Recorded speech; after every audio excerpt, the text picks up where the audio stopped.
Querido irmão, querida irmã, neste terceiro domingo da Páscoa, a liturgia nos oferece este belo e conhecido texto dos discípulos de Emaús. O Senhor caminha conosco. Esta é a primeira lição que nós podemos aprender para a nossa vida a partir desta palavra que nós acabamos de ouvir.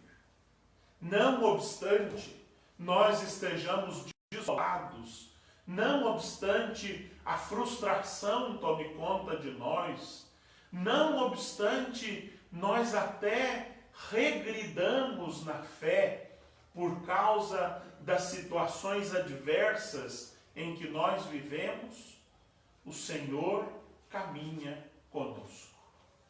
Aqueles dois discípulos, de quem nós conhecemos a identidade de um, Cleofas, e não conhecemos a identidade do outro, há muitas especulações. Há quem diga que é a esposa que caminha com ele, há quem diga que é outro discípulo, homem, que caminha com ele. O certo é que quando o Evangelho não nos conta o nome de alguém, é sinal de que eu e você podemos colocar lá o nosso nome. Cleofas caminhava comigo.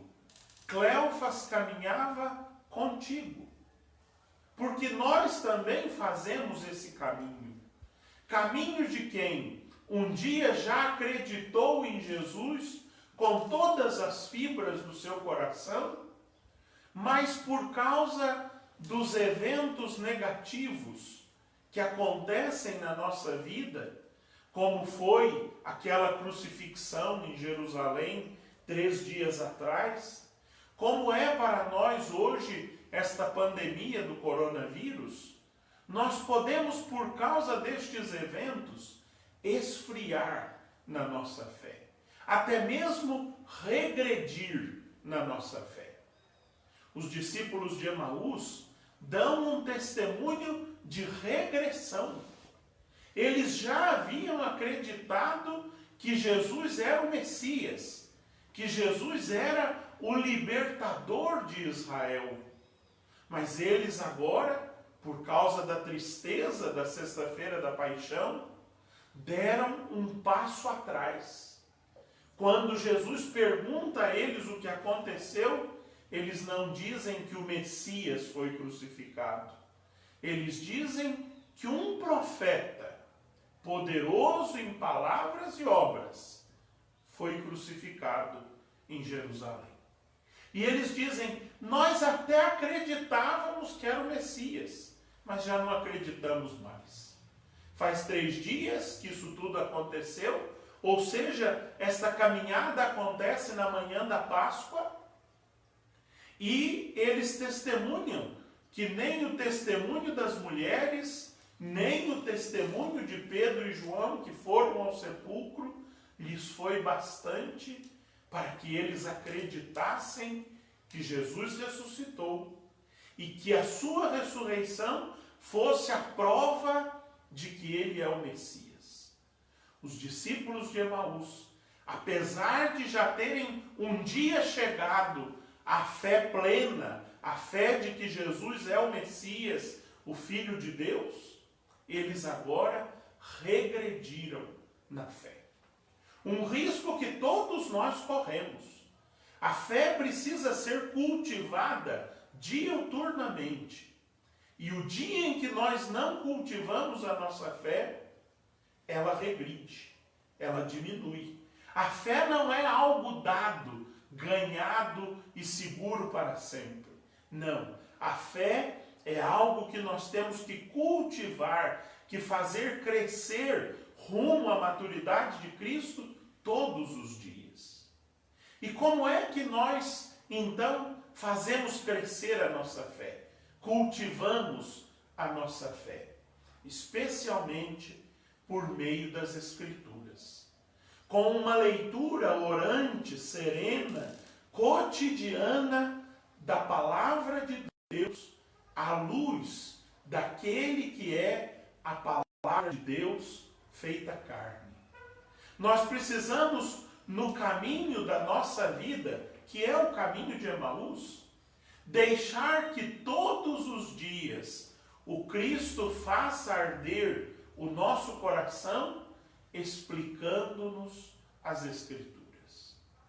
Eu fico pensando que aqueles 2 discípulos já tinham ouvido Jesus explicar as Escrituras quantas vezes no seu ministério público. Durante todo o tempo em que eles andaram com Jesus, eles ouviram Jesus não fazer outra coisa, mas sempre aplicar as Escrituras a si mesmo e ao sofrimento do povo. Mas eles não compreenderam. Não foi o bastante. Foi preciso que o ressuscitado explicasse-lhes as Escrituras. Ou seja, para que nós compreendamos as Escrituras, essas Escrituras precisam ser lidas a partir da ótica do encontro pessoal com o ressuscitado. É o encontro, a experiência que nós fazemos de Jesus ressuscitado que faz arder o nosso coração quando nós lemos as Escrituras. Sem o encontro com Cristo, a leitura das Escrituras é uma leitura fria, incapaz de fazer arder o coração. Mas aqueles que se encontram com o Cristo ressuscitado, neste caminho de amadurecimento e de retomada da própria fé, esses deixam arder o coração pelas Escrituras, porque é o ressuscitado quem lhes apresenta. Mas não basta. Não bastam as Escrituras que fazem aquecer o coração. É preciso o encontro sacramental. É preciso que nós abramos o nosso coração, abramos a nossa casa. Que curioso ver mais uma vez o ressuscitado que se encontra com seus discípulos em casa. No caminho da vida, sem dúvida, mas é dentro da casa daqueles discípulos que Jesus se revela plenamente a eles, fazendo-se Senhor daquela casa.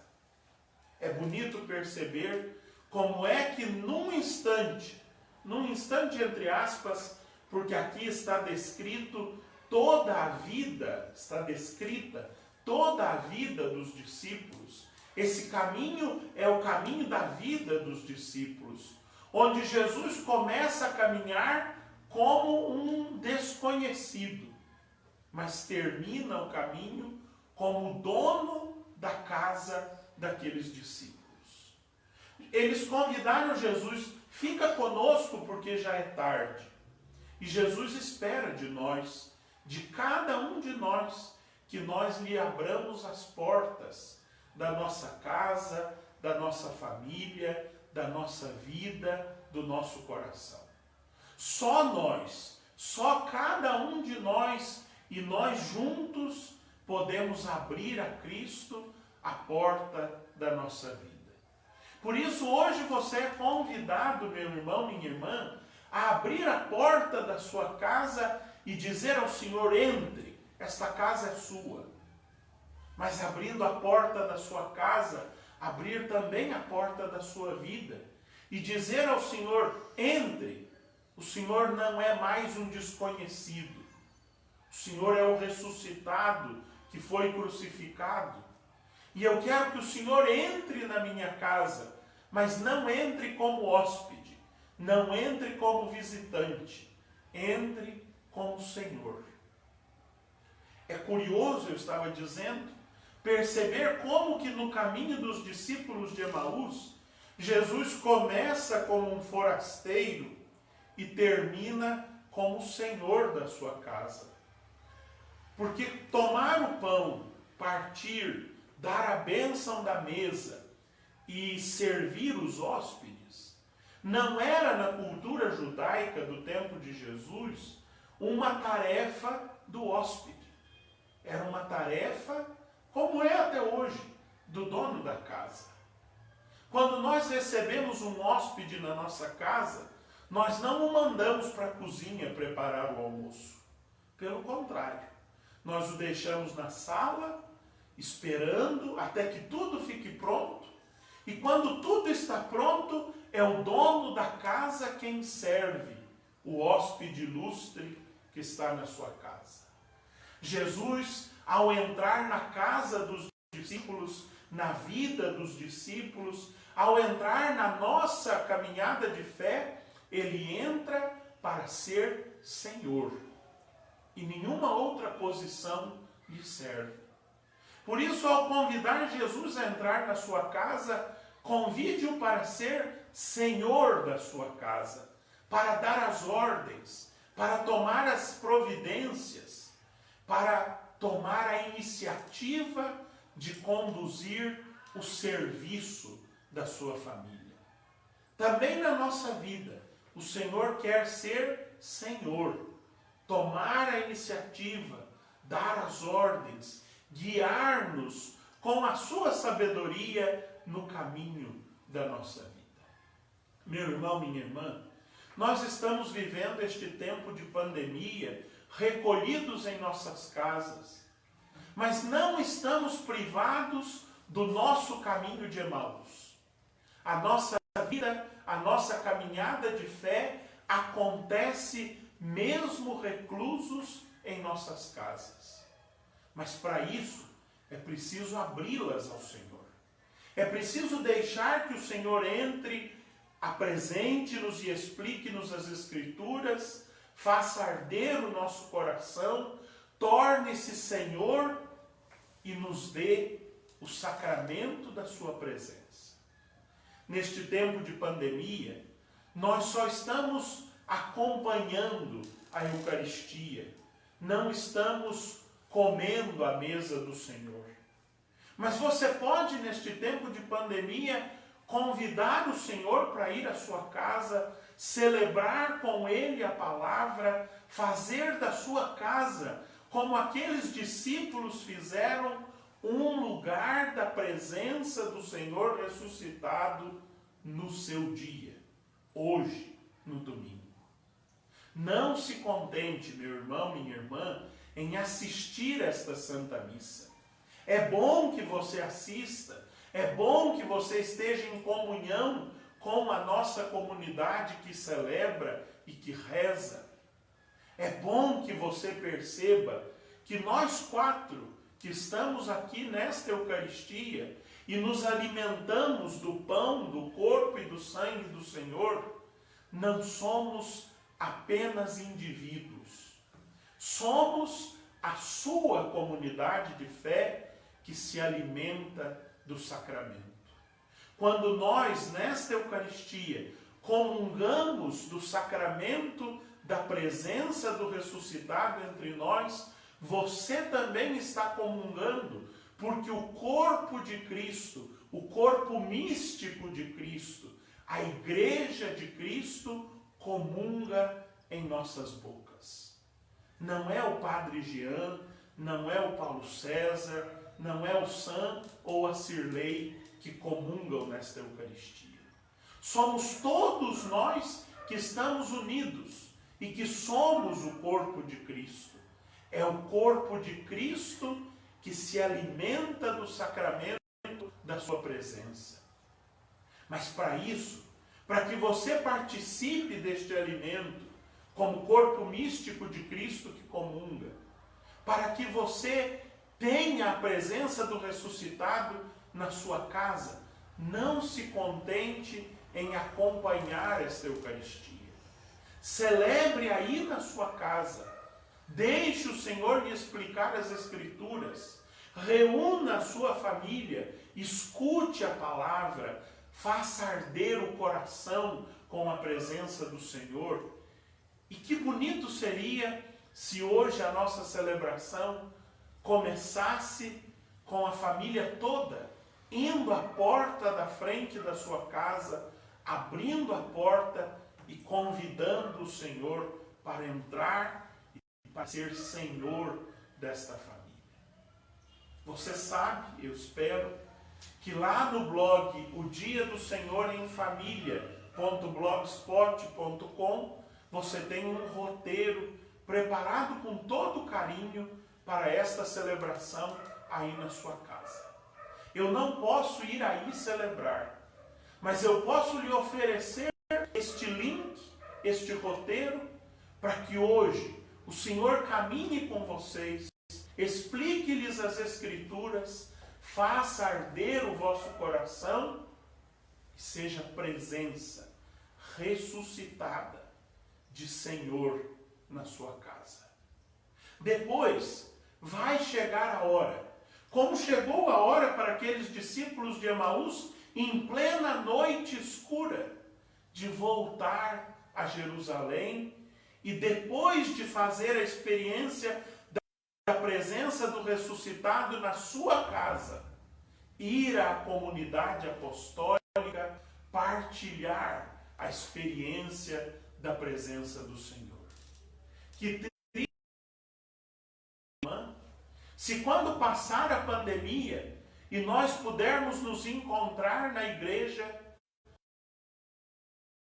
nenhuma experiência para contar da presença do ressuscitado na sua casa, na sua família, durante esta noite escura que nós estamos passando. Mas que bonito seria se quando de novo nós nos reencontrarmos, cada família, cada igreja doméstica traga o seu testemunho. Olha, durante esta noite escura do recolhimento social, lá em casa, o Senhor ressuscitado se revelou, esteve conosco. Quando nós celebrávamos, Ele estava explicando-nos as Escrituras, fazia arder o nosso coração e partia o pão para nós.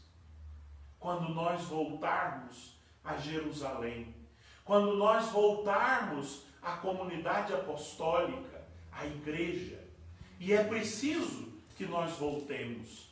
A nossa vida de fé acontece nestes três âmbitos: no caminho pessoal com o Senhor, na igreja doméstica e na comunidade apostólica, que é a igreja. Neste tempo de pandemia, durante a noite escura, nós podemos caminhar com o Senhor, nós podemos experimentá-lo na nossa casa. Mas vai chegar a hora em que nós voltaremos às nossas igrejas e precisamos voltar com mãos cheias, com corações vibrantes e não deprimidos, saudosos, apenas com fome, com sede ou com saudade da Eucaristia. Seria um tempo muito triste a volta se nós voltássemos todos cabisbaixos, porque não encontramos o Senhor durante a noite em que caminhávamos na nossa humanidade. O Senhor está conosco, Ele caminha conosco, Ele explica-nos as Escrituras, faz-nos arder o coração e é presença ressuscitada dentro de cada uma de nossas casas. Eu confesso a você que eu espero ansioso o dia da sua volta para a nossa comunidade eclesial. Mas eu espero que na sua volta você conte a mim e a toda a nossa comunidade bonitas experiências vividas na celebração da presença do Senhor na sua casa, na sua família, na sua vida pessoal. O Senhor caminha conosco, mesmo quando é noite na nossa vida. Amém.